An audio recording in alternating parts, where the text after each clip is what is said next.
ठीक है, मुफ्त ही मुफ्त। अब सबसे पहले इस पाठ के शब्दार्थ पर चर्चा कर लेते हैं। ठीक है, जैसे इसमें शब्द आए हुए हैं बंदरगाह। बंदरगाह किसको कहते हैं? सब समुद्र के किनारे जहाजों के ठहरने के स्थान को। ठीक है बेटा। फिर उचकाकर यानी उठाकर। मुफ्त बिना पैसे का। मुफ्त का अर्थ होता है जिस चीज के बदले में हमको कुछ देना नहीं है। कोलाहल यानी शोरगुल।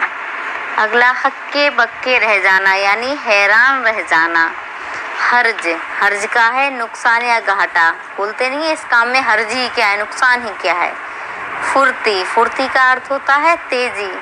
किस्मत, किस्मत का अर्थ है भाग्य। अगला मेहरबानी, मेहरबानी का अर्थ है कृपा। ठीक है बेटा, ये है आपके चैप्टर के शब्दार्थ जो आपको इस चैप्टर में मिलेंगे। ठीक है बेटा। आगे चैप्टर का नाम जैसे मुफ्त ही मुफ्त, उसको सबसे पहले रीड करते हैं। ठीक है, इसमें एक भीखू भाई की चर्चा है, पढ़ते हैं। एक दिन भीखू भाई का मन नारियल खाने का हुआ, ताजा मुलायम कसा हुआ शक्कर के साथ। उसके बारे में सोचते ही भीखू भाई ने अपने होठों को चटकारा। वाह क्या मीठा सा स्वाद होगा। इमेजिन किया कि क्या मीठा सा स्वाद होगा। लेकिन एक छोटी सी समस्या थी, घर में एक भी नारियल नहीं था। भीखू भाई का मन नारियल खाने का तो था, लेकिन उनके घर में एक भी नारियल नहीं था। अब भीखू भाई सोचते हैं अब मुझे बाजार जाना पड़ेगा। उन्होंने अपनी पत्नी लाबू बहन से कहा। लाबू बहन ने अपने कंधे उचकाकर कहा खाना है तो जाना पड़ेगा। एक समस्या और थी। भीखू भाई ने कहा पैसे खर्च करने पड़ेंगे। भीखू भाई तो बहुत कंजूस इंसान थे। लाबू बहन बोली हाँ पैसे तो खर्च करने पड़ेंगे। अब तक तुम्हें पता लग गया होगा भीखू भाई जरा कैसे इंसान थे, कंजूस। लेकिन उनका नारियल खाने का जी ऐसा ललचाया कि वे जल्दी घर वापस लौटकर लाबू बहन से बोलते हैं मैं बाजार तक जाता हूँ। ठीक है, तो बाजार में पता करने गए कि नारियल कितने के भाव बिक रही हैं। ठीक है, भीखू भाई जूते पहनकर छड़ी उठाकर बाजार में निकल लिए। बाजार में इधर उधर देखा, फिर एक नारियल वाले से पूछा कि ये नारियल कितने में दोगे। नारियल वाला बोला बस 2 रुपए में काका। लेकिन वो कंजूस थे तो उन्हें वो पैसे बहुत ज़्यादा लगे। नारियल वाले ने कहा ना जी ना, 2 रुपए दाम सही दाम है, ले लो या छोड़ दो। भीखू भाई बोले ठीक है बड़बड़ाए। अच्छा तो बताओ 1 रुपए में कहाँ मिलेगा। नारियल वाले ने कहा यहाँ से थोड़ी दूर मंडी है, वहाँ शायद मिल जाए। भीखू भाई उसी की तरफ चल पड़े। चलो लेते हैं, वे अपने आप से बोले। आगे एक और मौका है, 1 रुपए की बचत हो जाएगी। उन्होंने क्या सोचा, भीखू भाई ने कंजूस इंसान थे तो उन्होंने सोचा कि एक और मौका है, इसी बहाने टहल लेंगे और रुपए की बचत कर देंगे। खुशी खुशी भीखू भाई ने अपनी छड़ी को जमीन पर थपथपाया, मंडी में चल दिए। मंडी में तो बहुत सारा शोर मच रहा था। बटाटा, आलू, कांदा, प्याज, ये सारी सब्जियां वहाँ बिक रही थीं। माथे का पसीना पोंछकर भीखू भाई ने इधर उधर ताका। नारियल वाले को देखकर पूछा अरे भाई ये नारियल कितने में दोगे। नारियल वाला बोला 1 रुपए में। भीखू भाई ने कहा यह क्या, मैं इतनी दूर से आया हूँ, तुम पूरा 1 रुपया मांग रहे हो, 50 पैसे का काफ़ी है। तो लेकिन नारियल वाले ने क्या है उससे मना कर दिया, छीन लिया उसके हाथ से नारियल और बोला माफ़ करो काका, 1 रुपए में कुछ नहीं। लेकिन भीखू भाई तो भीखू भाई थे, उन्हें सस्ता चाहिए, वो फिर आगे बढ़ गए। 50 पैसे बचाने के चक्कर में उन्होंने सोचा कि हमारी टांगों में अभी भी दम है। पैरों को घसीटते हुए भीखू भाई चलने लगे। हर 2 कदम रुककर वो जेब से बड़ा सफ़ेद रुमाल निकाल कर अपना पसीना पोंछते। सागर के किनारे पहुँचे, एक नाव वाला बैठा था, उसके सामने 2-4 नारियल पड़े थे। अब उससे भी पूछने लगे नारियल कितने में दोगे। नाव वाले से पूछा तो उन्होंने भी बताया कि केवल 50 पैसे में। ठीक है, लेकिन उन्हें ये भी ज़्यादा लग रहे थे क्योंकि वो बहुत कंजूस था। लेकिन करता क्या, उसे लेने थे। लेकिन फिर भी उसने उससे क्या बोला कि मेरे पास 50 पैसे नहीं है, ये तो बहुत ज़्यादा, मैं तुम्हें 25 दे दूँगा। नाव वाले ने कहा नारियल नीचे रख दो, कोई सौदा नहीं चलेगा। थोड़ी देर बाद भीखू भाई की ओर ध्यान से देखा और जरा ठंडे दिमाग से उससे दोबारा फिर क्या बोल दिया, उसी तरह बगीचे में चले जाइए आप। भिखू भाई ने फिर अपने आप को समझाया, इतनी दूर से आया हूँ, अब बगीचे तक जाने में क्या हर्ज है, फिर चले जाएंगे। मतलब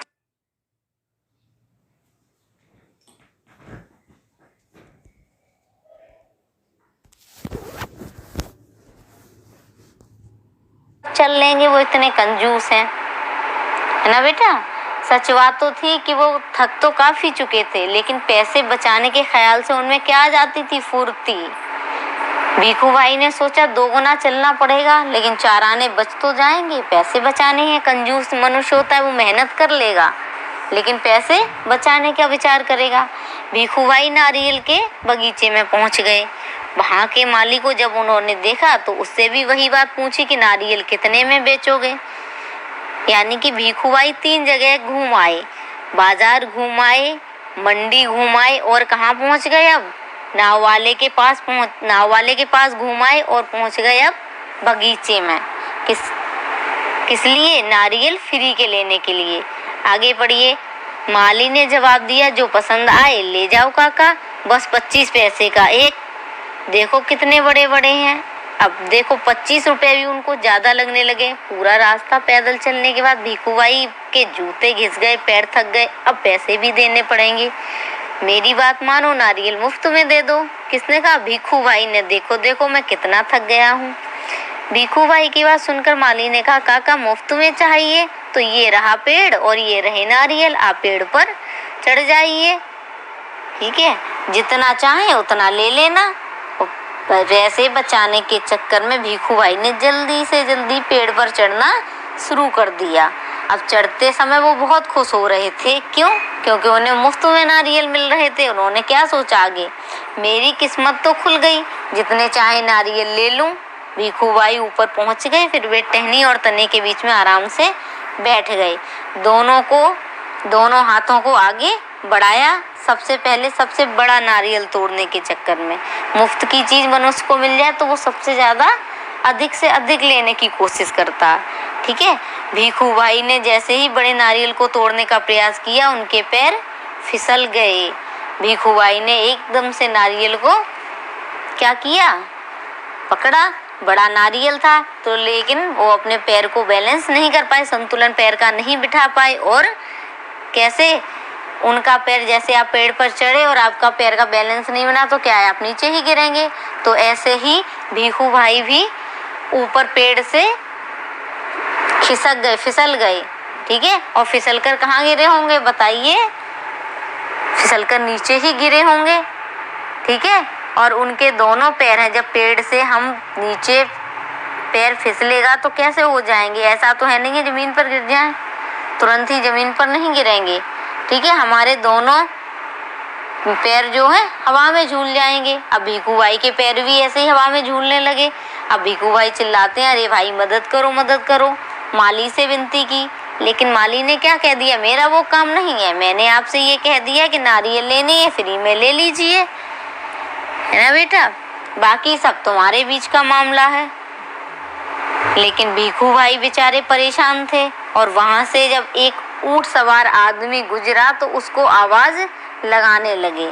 क्या आवाज लगाई उन्होंने कि मेरी मदद करो। लेकिन उसने, अब जैसा भिखू भाई था वैसे ही उसको मनुष्य भी मिले।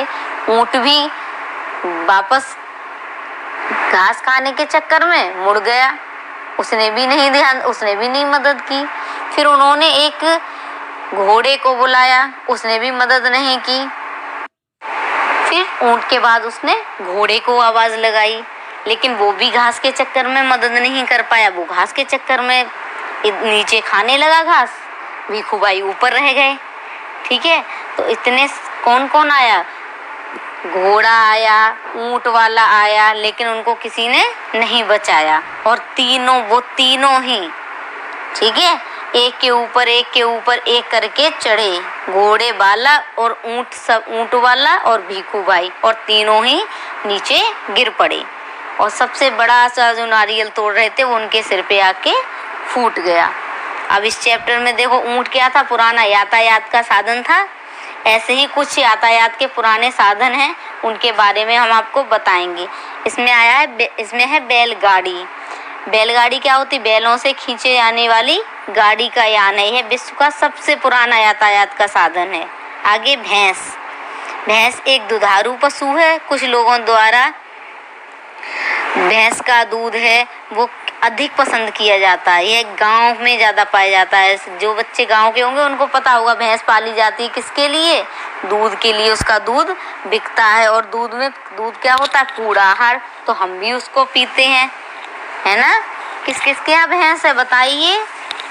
हाँ जी हाँ, जिनके यहाँ भैंस है उन सबको पता होगा। भैंस कैसी है? एक दुधारू पशु है और ये गांव में ज़्यादा पाई जाती है। ग्रामीण क्षेत्रों में इसलिए क्योंकि वहाँ जगह भी होती है। सबको सिटी में इतनी जगह नहीं होती है जो भैंस वगैरह रख पाएँ, ठीक है। और भैंस का जो दूध होता है वो क्या, उससे भी हम क्या भी निकाल ले, घी निकाल लेते हैं। घी देखो कितना महंगा है, तो वो हमारे लिए बहुत ही ज़रूरी है ना बेटा। आगे गधा। हर चीज़ की अपनी अपनी इम्पोर्टेंस है, ठीक है। ऐसा नहीं है हम लोग बोल देते गधा, तो गधा बेकार चीज़ नहीं होती है। गधा अश्व परिवार का पशु है। कई देशों में इसे बोझा ढोने के काम में लाया जाता है। बोझा जानते हो? सामान ढोता है, ईंटें ढोता है। आपने देखा होगा भट्टे तक ईंटें लेके जाता है गधा, वो भी काम की चीज़ है। और गधा कहाँ किस किस के पास ज़्यादा मिलेगा? धोबी और कुम्हार लोगों के यहाँ, ठीक है। क्योंकि धोबी क्या करता है? कपड़े धोता है। तो कपड़े धोने के लिए कपड़ों का जो सामान ले जाता है, कपड़े ले जाता है, वो किसके द्वारा ले जाता है? घोड़े के द्वारा। और कुम्हार जानते हो बेटा कौन होता है? जो मिट्टी के कुल्हड़, दीपक आदि बनाता है वो होता है कुम्हार। तो वो कुम्हार भी इस गधे का उपयोग किसके लिए करता है? मिट्टी के जो दीपक वगैरह होती हैं उन सबको ले जाने में कार्य करता है, ठीक है। ऐसे अब नहीं बोला करें किसी से गधा, ठीक। आगे हाथी पर आ जाइए। हाथी सबने देखा होगा कितना बड़ा होता है। हाथी जमीन पर रहने वाला सबसे विशाल जानवर है। कितना बड़ा होता है हाथी, सबने देखा होगा ना। अब यह जमीन पर रहने वाला कैसा है? सबसे बड़ा जानवर और सबसे बड़ा स्तनपायी जानवर है, ठीक है। विशाल आकार में देखा ही होगा हाथी के दांत देखे हैं सबने जो बाहर निकलते हैं, वो केवल दिखाने के होते हैं। और खाने के दांत तो हाथी के अंदर होते हैं। हाथी के कान देखे हैं सबने, कितने बड़े बड़े कान होते हैं। जब हाथी बड़ा है तो उसके कान भी बड़े होंगे, दांत भी बड़े होंगे। लेकिन जो दांत बड़े होते हैं वो केवल दिखाने के होते हैं। और हाथी खाता क्या क्या है? हाथी खाता है घास, पत्ते, ये सारी चीज़ें हाथी खाता है। अब कम मिलते हैं देखने को, पहले बहुत मिलते थे, अब धीमे धीमे कम हो गए हैं हाथी, जो दिखाई नहीं देते, ठीक। आगे घोड़ा या अश्व। घोड़े का दूसरा नाम होता है बेटा अश्व, ठीक है। अश्व मनुष्य से जुड़ा हुआ संसार का सबसे प्राचीन पालतू स्तनपोषी प्राणी है, ठीक है। संसार का सबसे पुराना, प्राचीन का अर्थ होता है पुराना, ठीक है। तो सबसे प्राचीन जमाने में पाया जाता था घोड़ा अभी भी पाया जाता है, लेकिन प्राचीन पालतू स्तनपोषी प्राणी है, ठीक है। लोग इसे पालते हैं। किस लिए पालते हैं? देखो सबने बैलगाड़ी तो देखी होंगी ना बच्चों। बैलगाड़ी में हम जब घोड़ा गाड़ी जो चलती हैं, घोड़ा गाड़ी पहले चलती थी, आप लोगों ने कम देखी होंगी, हमने बहुत देखी हैं। तो उसमें क्या करते थे? मनुष्य बैठ के जाता था, स्टेशन तक जाते थे। स्टेशन के लिए अब देखो 3 व्हीलर आ गए हैं, पहले घोड़े पर बैठ के जाते थे। ये भी बहुत अच्छी दौड़ लगाता है, ये दौड़ने में बहुत अच्छा होता है। और ये भी यातायात के काम में आता है। अगला है ऊंट कैमुलस जीनस के अंतर्गत आने वाला एक खुरधारी जीव है। अरबी ऊंट के कूबड़, जबकि बैक्टीरियम ऊंट के 2 कूबड़ होते हैं, ठीक है बेटा। अरबी 2 ऊंट बताए गए हैं। अरबी ऊंट में कितने कूबड़ होते हैं? 1, जबकि बैक्टीरियन ऊंट के 2 कूबड़ होते हैं। कूबड़ जानते हो बेटा, आपने ऊंट देखा होगा, ऊंट का ऊपर का, पीछे की तरफ देखना, ऊपर का हिस्सा कितना उठा हुआ होता है, उसी को हम कूबड़ बोलते हैं। इसका काम भी क्या होता है? बोझा ढोने के काम में आता है, ठीक है। ये बहुत ऊंचा होता है, इसीलिए तो भिखू भाई ने जब आवाज़ लगाई थी ऊंट को, तो सोचा ऊंट पर बैठ के ऊंट सवार उसको बचा लेगा। लेकिन जैसा भिखू भाई लालची थे, वैसे ही ऊंट भी निकला। वो भी घास खाने के चक्कर में अपना काम करने लगा और भीखू भाई को नहीं बचाया। आगे आते हैं प्रश्नोत्तर पर। आपने चैप्टर से क्या क्या सीखा? रेगिस्तान में बोझा कौन ढोता है? हाँ, ऊंट। किसानों का साथी कौन है? बताइए, आप लोग बताइए। बैल तथा भैंसा। कौन आदमियों की सवारी करवाता है? घोड़ा तथा हाथी। घोड़ा हाथी पर हम लोग भी बैठ सकते हैं। धोबियों का साथी कौन है बेटा? धोबी किस जानवर का उपयोग करते हैं? पढ़े थे ना अभी? गधा। Very good. स्थल का सबसे बड़ा जानवर क्या है? तो सबसे बड़ा जानवर के बारे में अभी हमने पढ़ा था। सबसे बड़ा जानवर है हाथी। देखा था ना सबने? कुछ लोगों ने देखा होगा, लाइव भी देखा होगा, ठीक है। जिनने नहीं देखा होगा वो चित्र में देख लीजिए।